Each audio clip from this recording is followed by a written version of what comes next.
یہ جتنی بھی توہمات ہیں، مثلاً آپ دیکھیں ہمارے ہاں یہ کہتے ہیں کہ دائیں آنکھ پھڑ کے تو مصیبت آتی ہے، نعوذ باللہ، ہتھیلی میں خارش ہو تو پیسے ملتے ہیں، رات کو جھاڑو دیں تو رزق چلا جاتا ہے، منڈیر پہ کوا بولے تو مہمان آ جاتا ہے، جوتے پہ جوتا ہے سفر ہوتا ہے، اور 1001 مثالیں آپ ڈھونڈ سکتے ہیں کہ جو توہمات ہمارے ہاں پائے جاتے ہیں، اور اس سے خود بخود نتیجے نکال لیتے. اگر کوئی پوچھے یہ جو تم کہہ رہے ہو کہ ہاتھ پہ ہتھیلی پہ خارش سے ایسا ہوتا ہے، پیسہ ملتا ہے، تو کیا غریبوں کے ہاتھ پہ کبھی خارش نہیں ہوئی ہوگی؟ یہ غریبوں کو کبھی خارش کی بیماری نہیں لگی ہوگی؟ یہ سب ہمارے اپنے فتوے ہیں اور یہ جھوٹی باتیں ہیں، ان کی کوئی حقیقت نہیں ہے. یاد رکھیں مومن کا عقیدہ کیا ہے کہ نفع اور نقصان صرف اللہ کے ہاتھ میں ہے. سورۃ التوبہ آیت نمبر 51 میں اللہ تعالیٰ فرماتے ہیں قُل لَن يُصِيبَنَا إِلَّا مَا كَتَبَ اللَّهُ لَنَا هُوَ مَوْلَانَا وَعَلَى اللَّهِ فَلْيَتَوَكَّلِ الْمُؤْمِنُونَ. آپ کہہ دیجئے ہمیں ہرگز کوئی برائی یا بھلائی نہیں پہنچتی مگر وہ جو اللہ نے ہمارے لیے لکھ دی. اللہ ہی ہمارا مولا ہے اور اہل ایمان کو اسی پہ بھروسہ کرنا چاہیے. پھر اسی طرح نبی صلی اللہ علیہ وسلم ایک مرتبہ حضرت معاذ کا ہاتھ پکڑ کے فرماتے ہیں یا معاذ واللہ انی احبک، اے معاذ اللہ کی قسم میں تم سے محبت کرتا ہوں. دیکھو میں تمہیں چند کلمات سکھاؤں گا، ہر نماز کے بعد ان کو پڑھنا نہ بھولنا. اور وہ رب اعنی علی ذکرک و شکرک و حسن عبادتک، اللہ میری مدد فرما اپنے ذکر پر، اپنے شکر پر اور خوبصورت عبادت پر.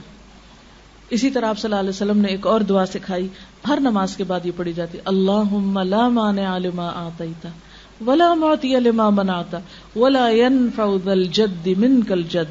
اے اللہ نہیں کوئی روک سکتا جو آپ عطا کر دیں، یعنی تو جو دے تو کوئی بھی اس میں رکاوٹ نہیں ڈال سکتا، اور کوئی دے نہیں سکتا جو آپ روک دیں.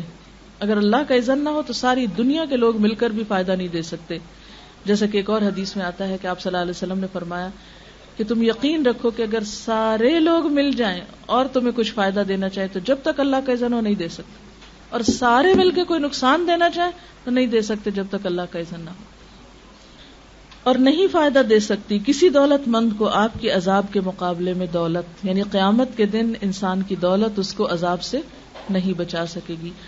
اور آخری بات یہ کہ یہ جو ہم طوطا فال لیتے ہیں یا چوری کے لیے فال نکلواتے ہیں، اس میں بھی بہت احتیاط کی ضرورت ہے.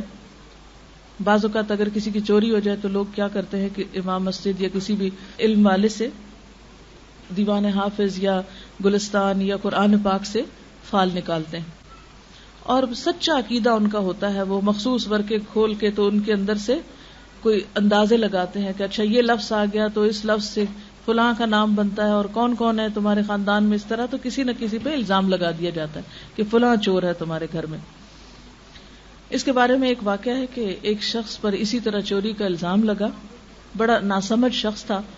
اس نے جا کے مسجد میں قرآن کا ورقہ بھی پھاڑا اور کہا یہ قرآن بھی جھوٹا اور امام بھی جھوٹا، کیونکہ وہ چور نہیں تھا، اس پہ ناحق الزام، اس نے بھی بہت غلط کیا. لیکن بات یہ ہے کہ اسلام میں چوری معلوم کرنے کا یہ طریقہ بالکل درست نہیں.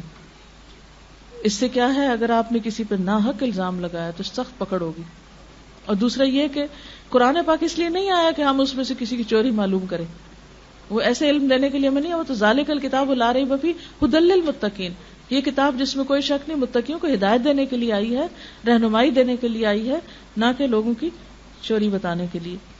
اور جہاں تک اس بات کا تعلق ہے نا کہ یہ جو انسان کو ڈر ہوتا ہے کہ کوئی مصیبت نہ آ جائے یا کوئی تکلیف نہ آ جائے، تو اس سے بچنے کے لیے حفاظت کی دعائیں موجود ہیں جو صرف سفر کے مہینے میں نہیں سارا سال پڑھنی چاہیے. صبح و شام کی دعائیں جو ہیں، مسنون اذکار جو ہیں، جس میں اگر باقی دعائیں نہ بھی آتی ہوں تو آیت الکرسی چاروں کل صبح و شام پڑھ کے اپنے پر بچوں پہ دم کر دیں، انشاءاللہ بہت سی حفاظت کے لیے کافی. اسی طرح سورۃ البقرہ کی آخری آیتیں آمن الرسول سے آپ صلی اللہ علیہ وسلم نے فرمایا جو شخص شام کے وقت ان کو پڑھ لیتا ہے وہ رات بھر کے لیے اس کو کافی ہو جاتی، کوئی بلا ولا نہیں اترے گی، کوئی مصیبت.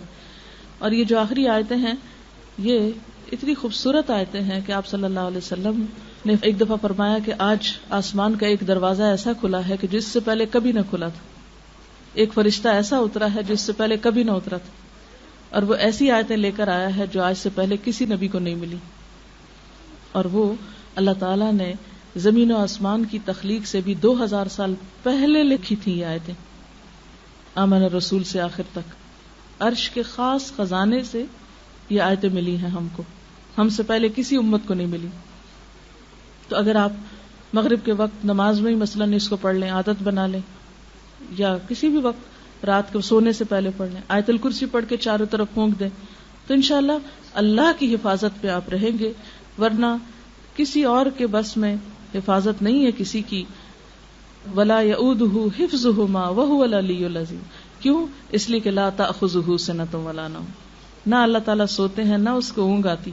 کتنے بھی گارڈ رکھ لیں اونگ آ سکتی، ان کو نقصان پہنچایا جا سکتا، لیکن اللہ تعالیٰ کی ذات کوئی اس تک نہیں پہنچ سکتا. لہذا اصل حفاظت اسی کی حفاظت ہے. اس لیے انسان انسانوں سے بے نیاز ہو کر، کوئی انسان آپ کو نقصان نہیں دے سکتا. یاد رکھیں، یقین ہونا چاہیے اور ایمان ہونا چاہیے. اس سے انسان کے اندر اتنا توکل اور اتنی بے خوفی اور اتنا اطمینان آتا ہے کہ کوئی مجھے نقصان نہیں دے سکتا جب تک اللہ نہ چاہے، اور میں اپنے آپ کو اللہ کی حفاظت میں دیتی ہوں. اور اسی طرح آپ کا مال، جان، عزت، ہر چیز اس کے ہاتھ میں. نبی صلی اللہ علیہ وسلم کا طریقہ کیا تھا؟ جب کوئی خوف ہوتا، جب کوئی پریشانی ہوتی، جب کوئی تکلیف ہوتی، فوراً اللہ کی طرف رجوع کرتے.